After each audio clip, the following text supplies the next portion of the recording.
Hello, everybody. Welcome to another social distance learning brought to you by the Liberal Gun Club.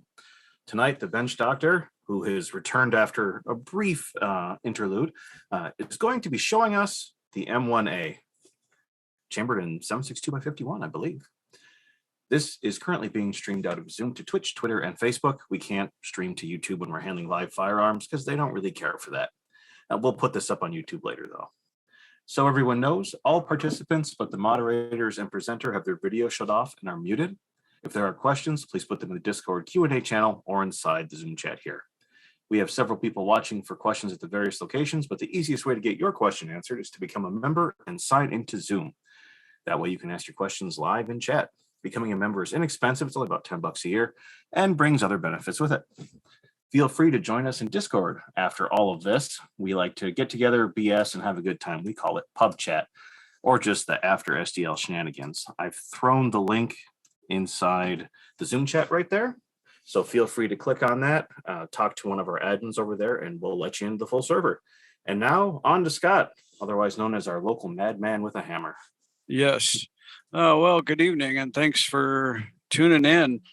Tonight, I thought I'd show you the M1A. If I'm not mistaken, I think it's the shortest tenure as the country's primary battle rifle.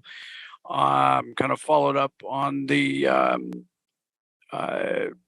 Garand, and you'll notice some similarities between the Garand and the M1A. And it's also the reason why we didn't get FALs. Because they sort of game the system to favor Springfield. But the M1A is sort of a civilian version of the M14, since M14 was a full auto capable rifle. They weren't surplused off to the public, so Springfield came back and they started making receivers for the M1 market. M1A market. The M1 is usually referring to the Garand. The M1A is the semi-auto version of the M14. It's kind of confusing, but there are a few ways to tell them apart. Usually the muzzle device and the handguard are the two biggest giveaways right away, as well as you'll see a box magazine hanging out down here. But this is one I got into the shop on a consignment, and I have full permission to do with it as I please. And I'm going to go ahead and take it apart, basically field strip it. I'm not going to tear apart the trigger pack because I think everybody's seen me struggle with springs enough that there are some pretty hardy springs in there. So I'm not going to disassemble that thing. And I'll give you a few hints, a few tips along the way about further disassembly, but I don't want to do it all tonight.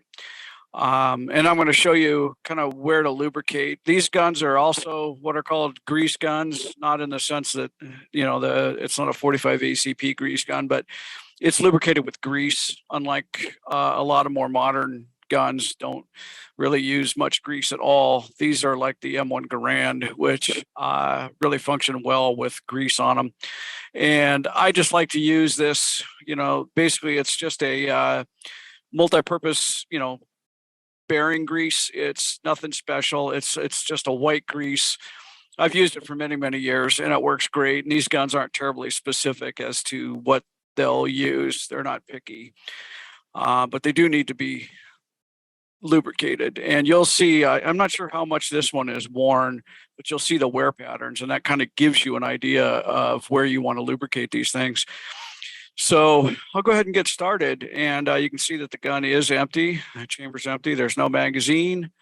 I don't have any 308 ammo on the bench. That's another big difference, is this takes 308 versus 30-06 for the Garand. I think they were trying to consolidate calibers, for NATO and all that. So first thing is, okay, the bolt's back. If you want to hold your bolt open, here on the shooter's left side is a little tab. You just pull your bolt back and then kind of pull down on that tab, and it'll lock the bolt back. So if you wanted to get in there and clean, that's kind of how you would do it. You just pull back on your handle a slight bit, let it forward, and that'll close it back up. So the first thing I'm going to do is take the trigger pack out. And if you're at all familiar with the M1 Garand, this will seem fairly familiar to you. Here at the front of the trigger guard is kind of like spring loaded, pulling back. It's kind of pushing into the wood, and it kind of locks the whole trigger assembly in place. This one is pretty stiff, so I'm going to use a screwdriver. And what I'm going to do is kind of pull back toward the butt of the gun and lift up. Let's see if I can do it from this angle. Okay. So I lift that up like that. Okay. And then the trigger back will come out. Let me turn it over.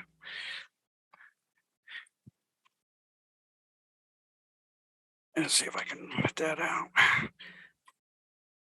Oh yeah, I remember this one is a little bit tough. I'll tap it out once I get the gas system off. I have to kind of reach in there with a brass punch, kind of tap down on it to get it to fall out, because this one's really stiff.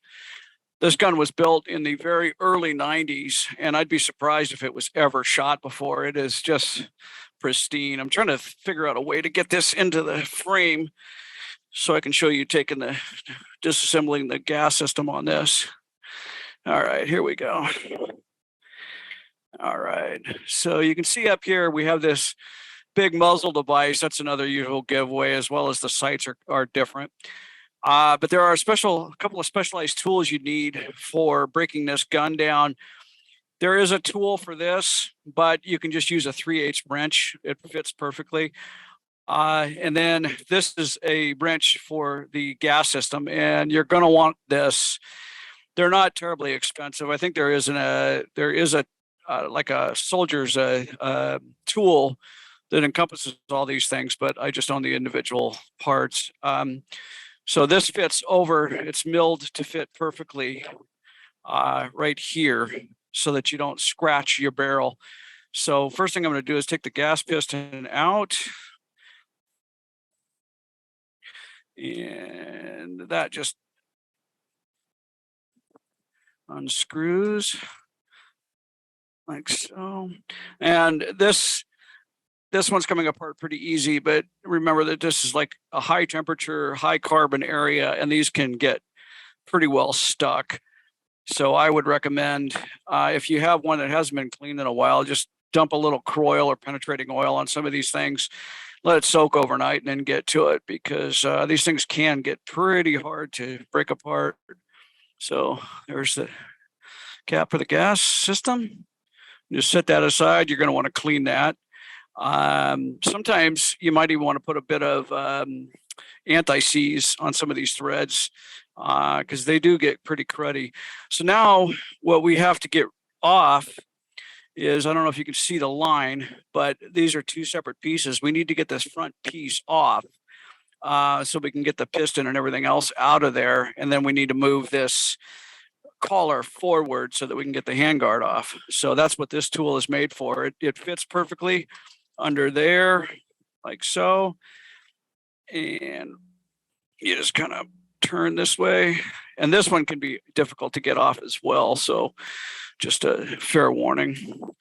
So you just kind of screw that back, and it slides down the barrel. You can take off the end of you can take the sight, the muzzle brake, all that stuff off, but I don't want to do it because I don't want to have to resight the rifle. Then this whole thing just moves forward. And here's gas piston. You set that aside. Now I'm going to take this ring, kind of move it forward. Now that gives you access to the handguard, so you can just kind of pull up on it. And be careful, these are made of some sort of plastic or polymer, and I don't know how susceptible they are to breakage, so I'm always very careful handling these. I know that they're available, but I don't want to break one, so I'm just gently moving it around to try to get it off there. I just slid that forward, but you can see it's kind of like an M1 or like a Mosin Nagant. It has that kind of clip-on, fastener there. But this is just a plastic or polymer of some kind. So set that aside. Now I'm going to go ahead and get my trigger group out, and I'll kind of explain this after I'm done, rather than try to get the camera in here to show you. But you normally wouldn't have to do this, but this thing is pretty stiff. So let me see if I can get it to move here. There, oh, that one came out. So I just pulled down on it and got our trigger assembly out of there. But you can see where this comes forward, and then that little tab right here drops into that notch, and that's what's holding it together.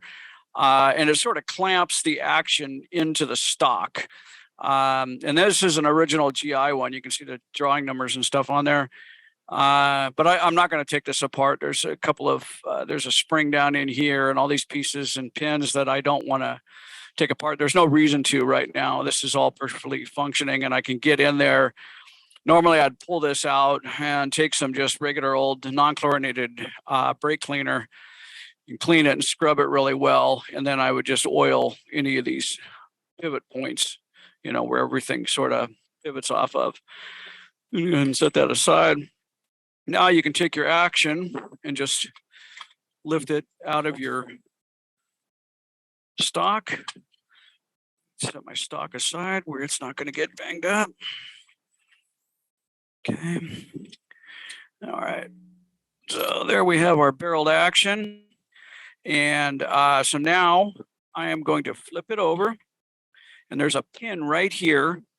I'm going to pull that pin out. It doesn't come out all the way. You just tap it back because this pin is holding this spring in place. There's a little leg on this guide rod here. So I'm going to grab a little punch and a hammer, because we need a hammer. Let me get this where you can see it. And I'm just going to tap that little pin out.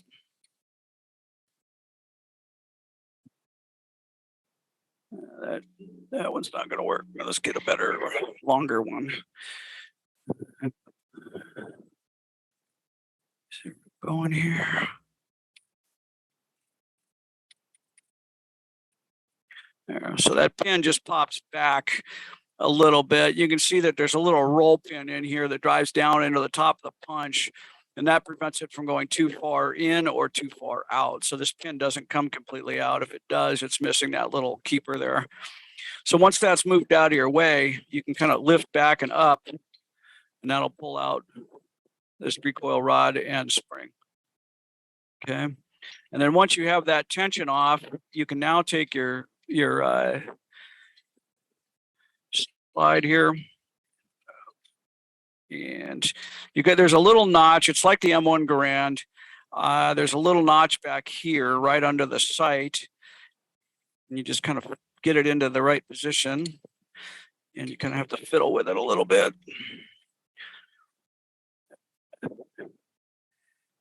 Oh, come on. There we go.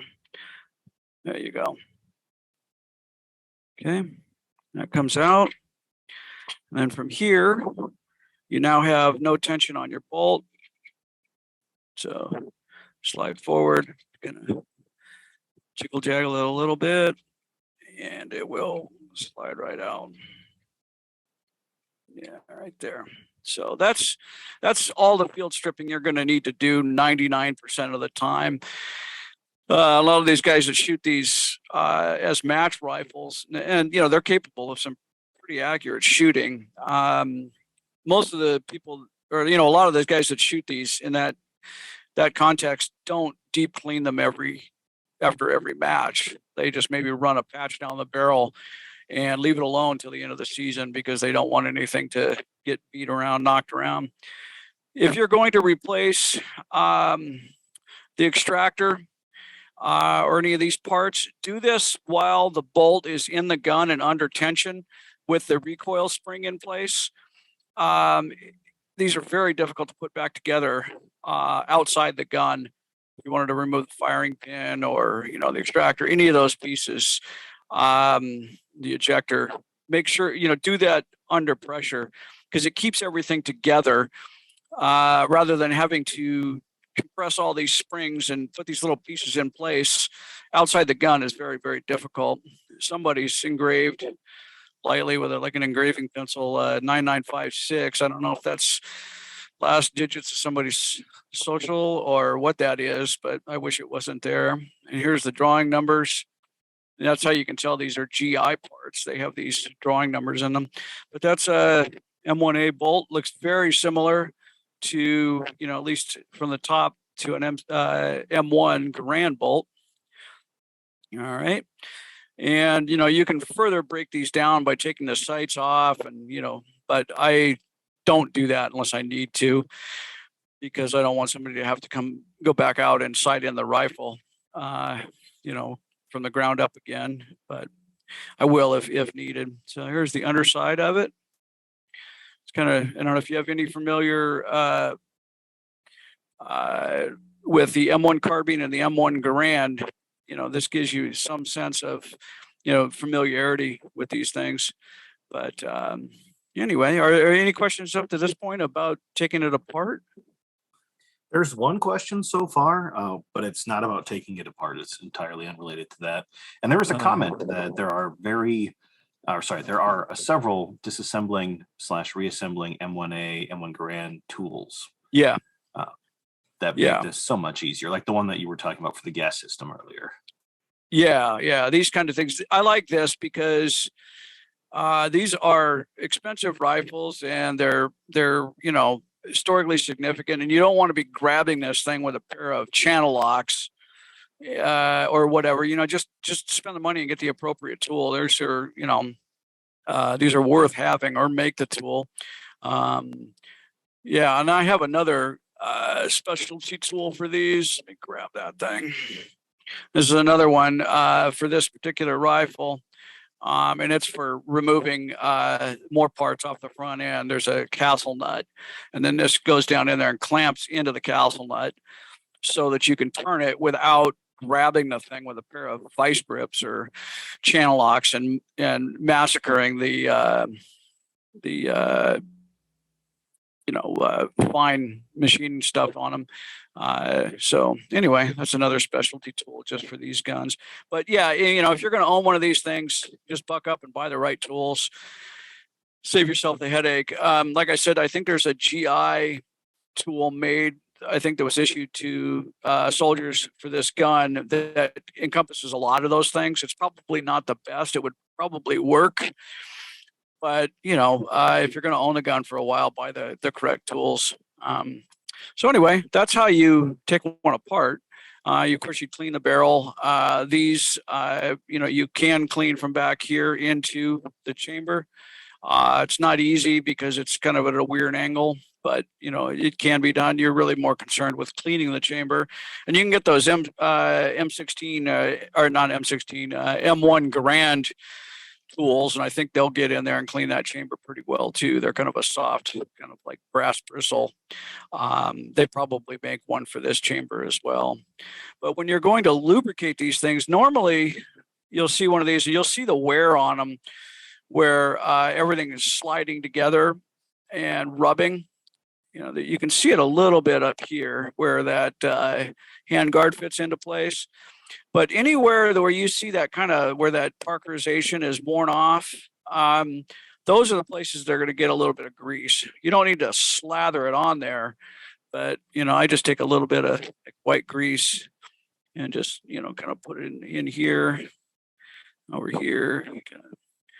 Just make sure it has a coating of grease. I like this stuff because it's white and it kind of gives me an idea where the grease is when I go to put the gun back together. But these guns, like I said, they're unlike more modern guns. These do take grease down in these channels. So anywhere where that's where the lugs on the bolt kind of travel through. There's like a guide. But yeah, just use you can use any kind of grease. Like I said, these aren't terribly finicky. I just like, and grease, it works great because it stays in place longer than oil, but there, you do use oil. I use oil on non-rubbing parts. Anything that pivots, like things pivot on these pins, I like to oil that because it's viscous enough to get down in there, unlike grease, which would just stay on the surface and maybe melt a little bit down in there. But, I use grease on parts that rub and oil on parts that pivot. So anyway, that's kind of where you lubricate on the receiver on one of these. You can also a little bit of grease, on here. And this gun is not terribly dry, but like that. Get the grease off my fingers. So now I'm just going to go ahead and put it back together. And it kind of goes back the same way. This takes a little bit of fiddling to get it to drop into place, but you'll get it. It's going to take extra fiddling because I'm on YouTube today.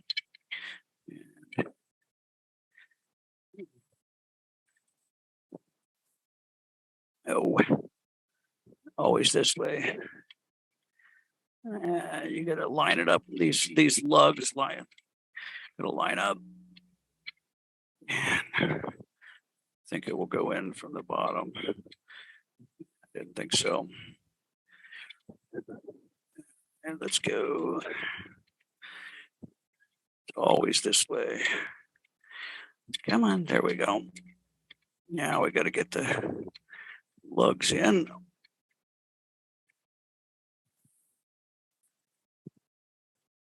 There we go. So now it's moving freely and it's in the guide. You'll feel it. You'll know when it goes into place properly. Okay, so once that's back in place, we can flip this back over and we can take our rod here and thread it into this guide up on the barrel and kind of drop it right back. It needs to, you'll see this indentation up here. Right, it corresponds to this part of this arm on the bolt, this round part. So that this needs to be in there, in that recess as you're putting the gun back together. That's what it's for. It cycles that bolt. So that in there, slide that up front into the barrel, get that over the knob on the bolt, and then you just feel it kind of drop back into place like so. So now everything's cycling together. Now I was pushing into my bag. So, okay, so now that's back together.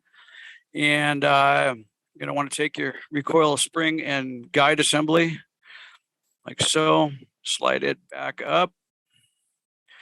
And you're going to have to kind of push all of this loose spring back up in that chamber. It takes a little bit of guiding. You don't want to kink this thing.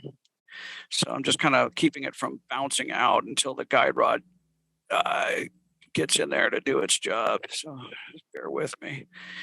And then it drops back into place. Okay, and once that's into place, now I'm just going to tap that pin back in. I'm going to pull back on the guide rod just a little bit to give me room. There we go. So once that's back in place, this little, like I said, that little riser roll pin is pressing up against this keeper here. So now you have your action all back together, running smoothly. Okay. All right. No questions up to this point, I assume. So now I can take my hand guard and I can slap that back on there. It's just clamped down over the top, or you can just put it on the narrow part and kind of work it back. But I kind of like to just clamp it. It seems to put less force on it. Okay. There we go. So that's back into place. Now you have your keeper up here, your kind of barrel band. That comes back down. You get this where you can see what's going on here. Now this slides back. Oh wait, I got to get my rod back in there.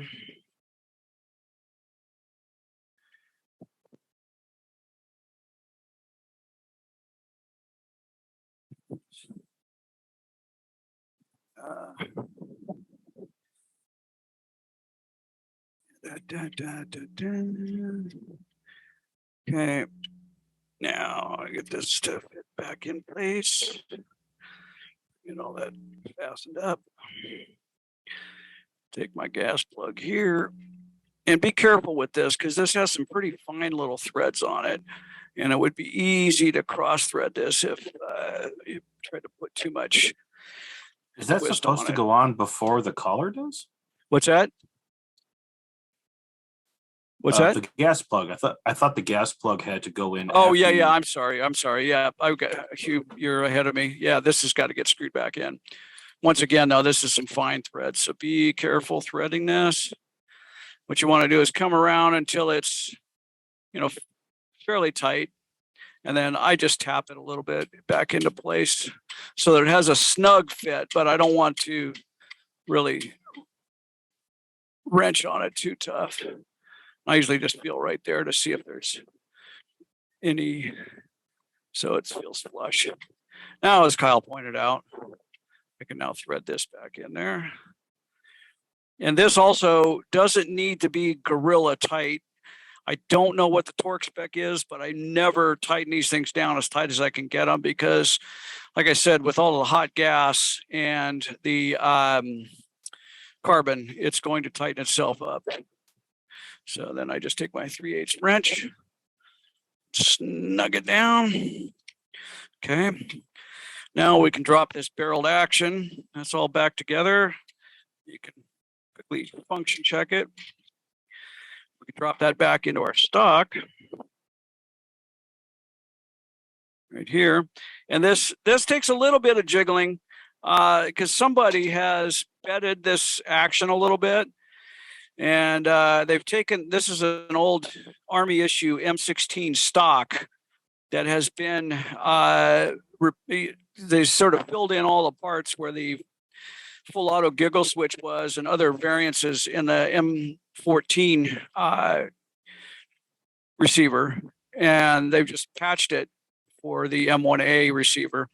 And there's a little bit of bedding in here. So this one's a little tight to get back together, but nothing that can't be. Oh, that one went together pretty well that time. So then I just turn it back over, and usually I will do this with the, you want to be careful because you're pushing down on, this is the table. So I usually put like a bench block or something here so that this isn't the part that is touching the table. I don't want to push down on those sites.